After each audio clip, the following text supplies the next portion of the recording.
he had. So I'm going to take some of the quotes off of awfulannouncing.com over there because they had some of the quotes there. But he said, at some point, I believe in our lifetime, there's not going to be a draft, and college football players will be able to look at the landscape of 32 teams and say, I'd like to go here, I'd like to go there. The fact is, the NFL has invented events over the years that have become gigantic. Whatever the NFL wants to do now, he's talking if the draft would go away. Whatever the NFL wants to do, it can do. And if some judge one day says the draft is unconstitutional or whatever, and somebody abolished the draft, and in 2054 there's no draft, will the commissioner at that time basically say, okay, there's no draft? What event can we figure out? Let's have a college prospect picking contest to see where they're going to go and who they're going to go play for. The best players when they come out of college. Why can't there be an event that we'll all sort of celebrate as the time that college players go and choose their team? A weekend in early May or whatever it is. All I'm saying is the NFL has proven that if the legal system intercedes, and who knows if it will or won't, they'll figure out a way to capitalize on it. So, pump the brakes full throttle. Is the NFL draft going to go away in our lifetime, Brandon?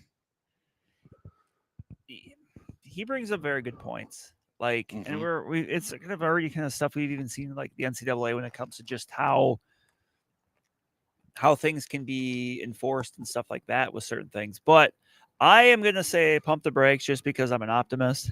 Like I understand the rationale, but like I just think you in that case you would really be doing your league as a whole a disservice. Mm-hmm. Because, coming out of the draft, I mean, let's Carter third went to the Giants. Yep. If Abdul Carter, if he comes out in the lay of the landscape, like where was he if it's under the system that is being kind of speculated about, like where's he end up? Chances are it's somewhere very good. Right. Like it's Kansas City. That's the thing, isn't it? Like how are bad teams supposed to get better? I mean, right. I guess they could throw a ton of money at somebody and somebody could do that. But like, I feel like. Well, this wouldn't just be the NFL, then I would assume. This would be NBA. I mean, this would be Major League Baseball. Right. You would think this was that precedent for other leagues. Right. So it wouldn't just be the NFL, but we're talking about the NFL here because I don't think we're crazy for saying that the NFL draft is bigger than any other drafts out there. No. I mean, you're not seeing any of these other drafts draw 600,000 people to Green Bay. Right. So, I'm pumping the brakes on it, but I'm not like slamming the brakes on it because would it shock us all at some point if something was changed? Because I have so many questions about, okay, like the main one you just brought up is how do bad teams get good then? Like, how do those bad teams get good if they're not allowed or if they're not? Because you're right. Because if I'm, I think some of this got sparked up because of Caleb Williams.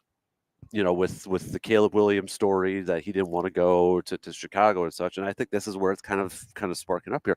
So, I mean, Caleb Williams coming to the draft, and if this was the case, he ain't going to Chicago. He would, if he could have chose, if we didn't have a draft, but he's able to sign, he ain't signing with Chicago. No.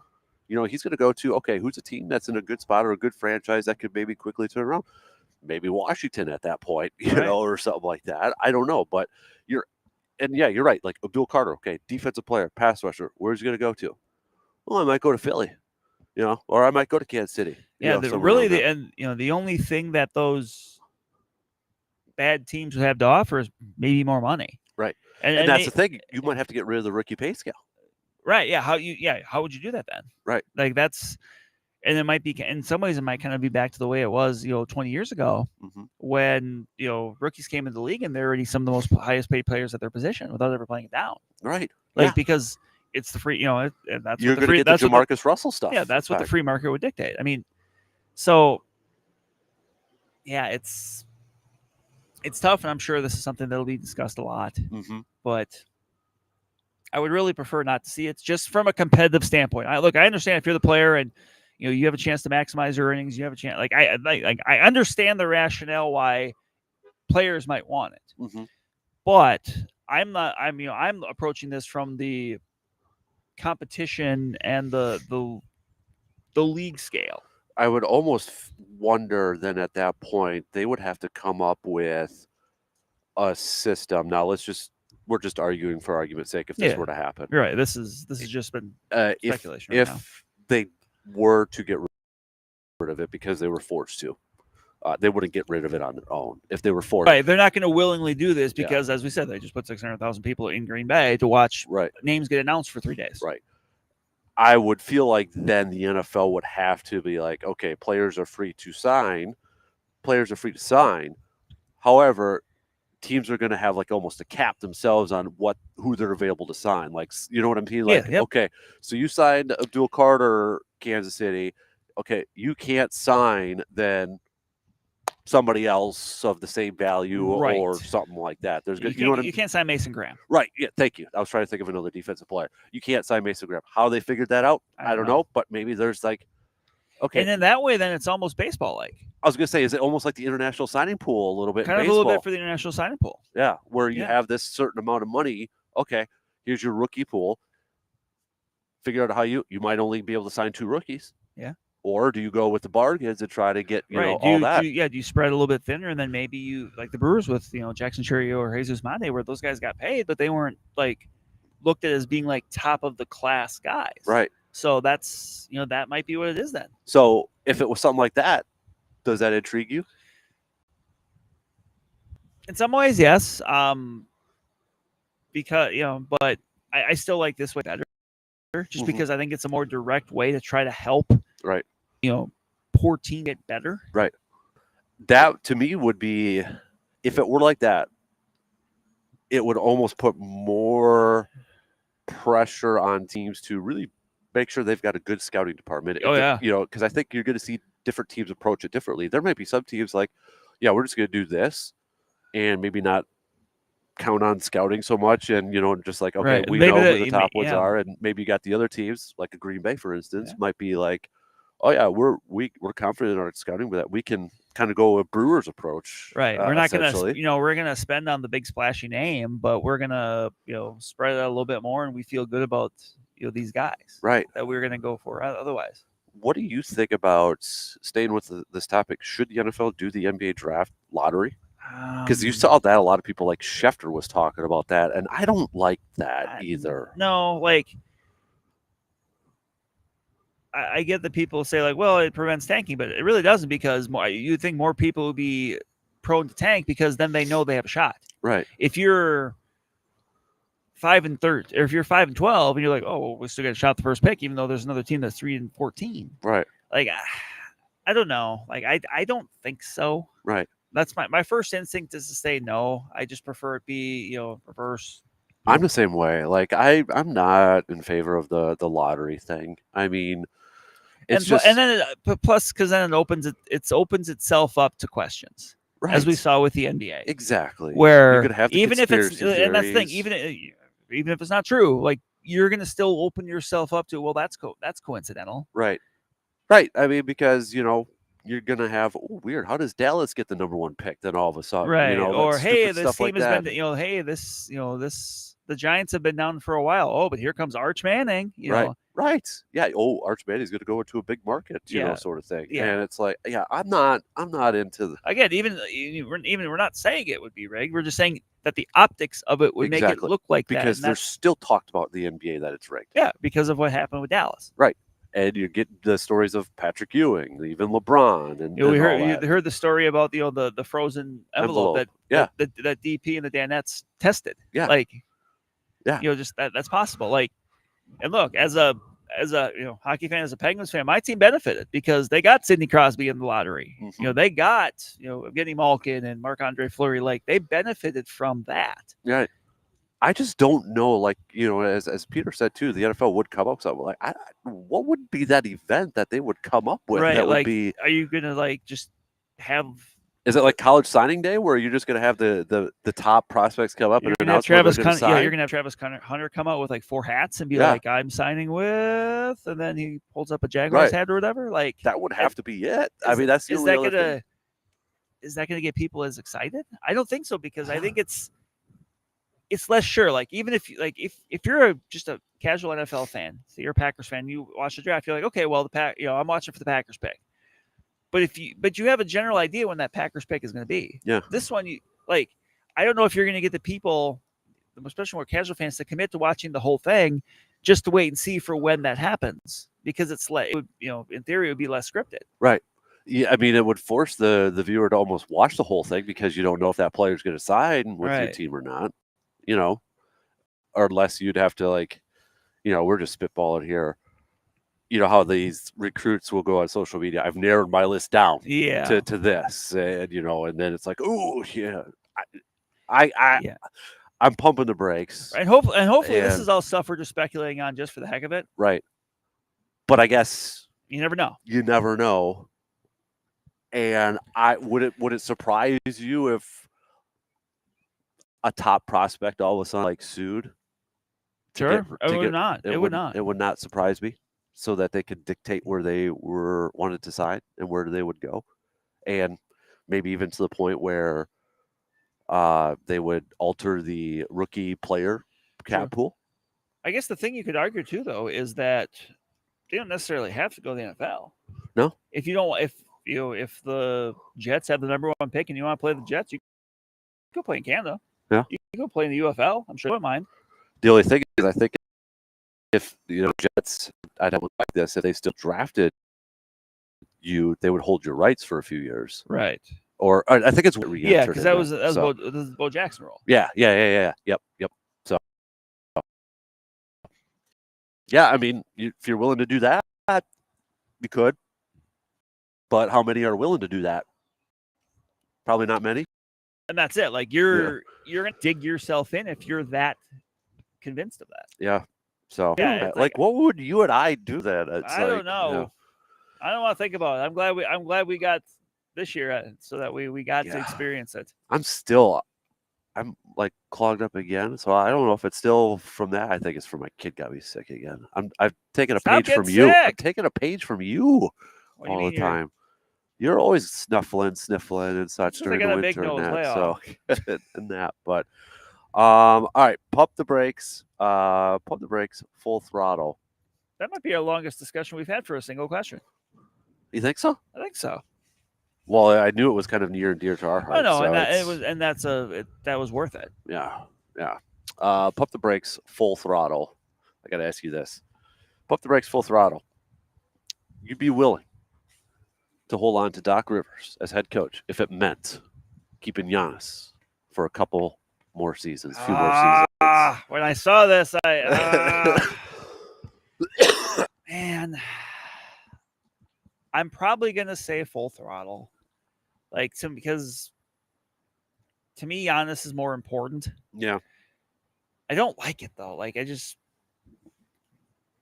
if that's the deal, no. When you say a few more years, do you just mean the rest of Giannis' contract? Because he's got 2 years in a player option. So he would sign an extension. Okay, say he would sign an extension. If he signed an extension, then I would say full throttle. Full throttle. Yes. I wouldn't like it either, but I think you have to. Yeah. You have to, don't you? Yeah.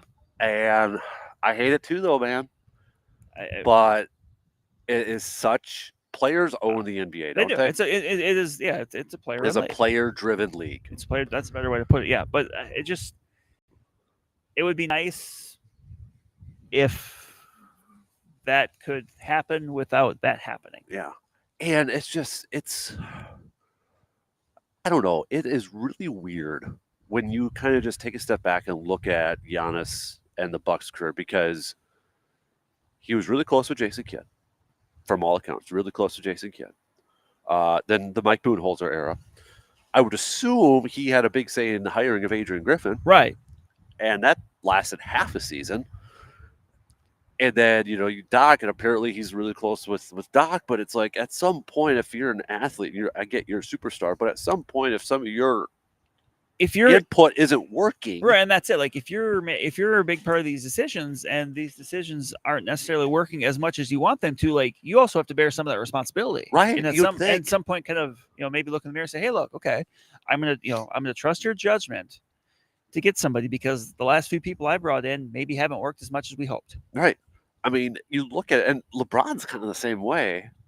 LeBron's won more championships, Right. though, but he's kind of the same. How many different coaches he's gone through and such. I don't. Is it possible? Has it ever been done? Do you know where there's been trades for coaches in the NBA? Do you know if that NFL? Obviously, I we don't know. remember. I don't know. I don't know, but I mean, okay, if you're the Bucks, say Giannis is like, hey, because I'd love to play for Eric Spoelstra. Is there something that they could say like, okay, can we work out a deal for Eric for a coach or something? I don't know if that's the thing in the NBA or not, but yeah, I don't know. But I just at some point it's such an interesting offseason too, because in theory there are some very successful coaches out there. Yeah. Malone and Jenkins, who was a Bucks assistant. Right. So if I would understand if this was an off season, and then obviously there's been kind of rumblings about Spoelstra and maybe, kind of maybe coming to the end of that tenure with the Heat. Right. But like, you would think this would be an off season where you would approach that because there are options. It'd be one thing if there's just nobody out there. Right. And it's like, okay, well, can you really do any better? I think they could do better. Right. Yeah. I hate it, but I would do it. Yes. Because to me at the end of the day, if getting that from Giannis, like that's. What do you make of the whole pitching the gap year sort of thing? I mean, it makes sense. It does. I mean, but if you're Giannis, do you buy that? I think you want to stay in the East. Yeah, and I don't think the Bucks would trade up to the East. Right, and I think that a lot of it just depends on the moves. Like, what do they do? Like, because they got to get younger and they got to get more athletic. Like, I am so appreciative for what Brook Lopez has done for this team, but it's obvious that like when he is in certain series against certain teams, like you just can't play him. Right. Like Pacers. Right. Like you just it's a league. It's a young, fast league. Mm-hmm. Look at the teams that are playing in the finals. Yep. The Thunder, the T-Wolves, even with like a Rudy Gobert, they're still very they don't run. They're an athletic team. You look in the East, the Pacers and the Knicks. Like if Todd Thibodeau would just play his bench, they wouldn't be so tired as much. So that's. I mean, I think T-Wolves fans would say, "Hey, we this would be the Leonardo DiCaprio meme." Hey. That's where I was like, if the Knicks lose this, I mean, if you're the Knicks, do you just like, okay, do they make a coaching change? Do they want Doc Rivers? do they make a coaching change? Right. Because I feel like that's what's kind of holding them back is they're going up against the Pacers team that likes to run. Oh, they go super deep. Yeah. Like we've experienced that the last few years. They play the Bucks. They go 10, 11 deep. And there's just not many teams that can do that. That's part of, and they don't lose much. Right. Right. Like they don't lose much when you've got some of those reserves on the floor. Exactly. So where's your Giannis meter right now? I still like it's one of the I'm gonna still need to hear him say like I want out for me to believe that he wants out. Yeah. Like I just and maybe part of this is wishful thinking. Because I mean, that's what we have right now. I mean, that's what we have. But just kind of the history of Giannis shows his loyalty. Yeah. But can we bank on loyalty in 2025? How long can you bank on loyalty? Yeah. How long can you bank on loyalty? Like, at some point there needs to be success there as well. So like I could get it, but I'm still leaning on the he will still be around idea. I'm at about a 4.8. I've been hovering between 4.3 and 4.9. 4.8. So 10 he's gone. 0 he's staying. Okay, I'm like, are you talking out of 100? Oh, yeah, out of 100. No. So it's almost 50-50. But I'm slightly leaning towards he's staying. But, if he does stay in the East, you look at it, like Boston's in a kind of a similar spot because Tatum's not going to be playing next year or missing a big chunk just like Dame is. So it'd be interesting to see how they approach it. And they've got some contracts that are getting a little untenable, so they're going to have to make some moves. Knicks, I don't know what their status looks like, but they've acquired a lot of guys, I'm assuming. Pacers, who the heck knows? Pacers aren't going anywhere, but otherwise, but Detroit's a good team on the ascent. You still got Cleveland, but there's not that right now. There's not that one, like honestly, like right now. And I don't think this is recency bias because they won the West, but like you look at Oklahoma City, they're not going anywhere. No, they ain't going anywhere. The Timberwolves, they're still going to be very good. Yep. The Thunder are I don't think anybody wants to replicate what Thunder did because nobody's patient enough to No, replicate. and they what were the able Thunder to do did. it kind of off the grid. Right. You look back at that trade now where they got Shea Gilgeous-Alexander. It was the Paul George trade. They traded Paul George for Shea Gilgeous-Alexander, Dalinario, and 5 first-round picks. Who fleeced who in that one? Right. You know? It's interesting because like both isn't it both the Pacers and the Thunder kind of started where Yeah. they are now off trading Paul George. Yeah, because Paul George was traded from the Pacers to OKC, or no, it was what was the trade? Did he go to the Clippers? Was it the Clippers from the Pacers? I don't remember offhand. I could look. No, it was the Thunder. I thought, but anyways, essentially when they Tyrese Halliburton got to, because I looked it up on Wednesday because Luke and I were talking about it, but essentially because the Pacers had Sabonis, and they shipped him to Sacramento for Tyrese Halliburton. But I think that there was a relation to the Paul George. Yeah, George went from the Pacers to the Thunder to the Clippers, Clippers to the Sixers. Okay, yeah, yep. So, where's that music coming from? I don't know. All right, but it's like the how many degrees of Paul George, essentially, right? 6 degrees of Kevin Bacon, 6 degrees.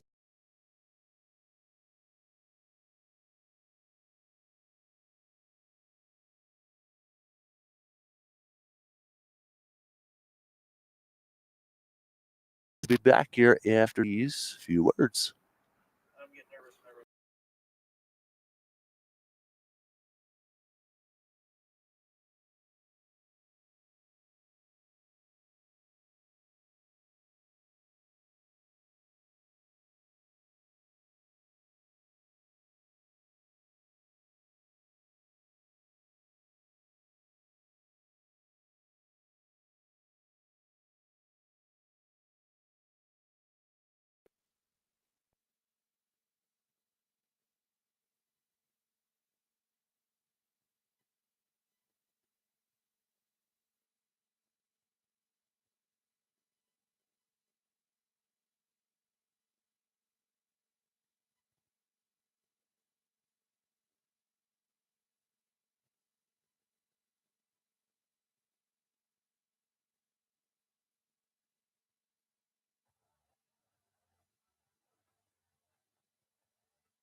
All right, we are wrapping up here from Hy-Vee in Eau Claire. Just about, 15 more minutes or so?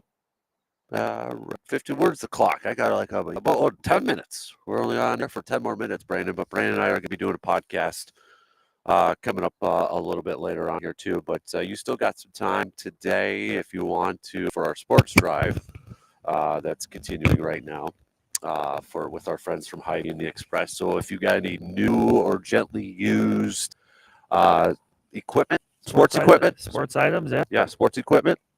You could bring them over to Hy-Vee, take them over to the customer service desk, and if you got like 5 items, up to 5 tickets for tonight's Express game, which is also sports talk night. So if you got like a new football, a basketball, baseball, or anything like that, you can bring them over to the customer service desk, and you can get up to 5 tickets for tonight's game. But also, Hy-Vee can give you up to 50 cents per gallon off of your gas. So that's a heck of a deal in itself too. So, but we got some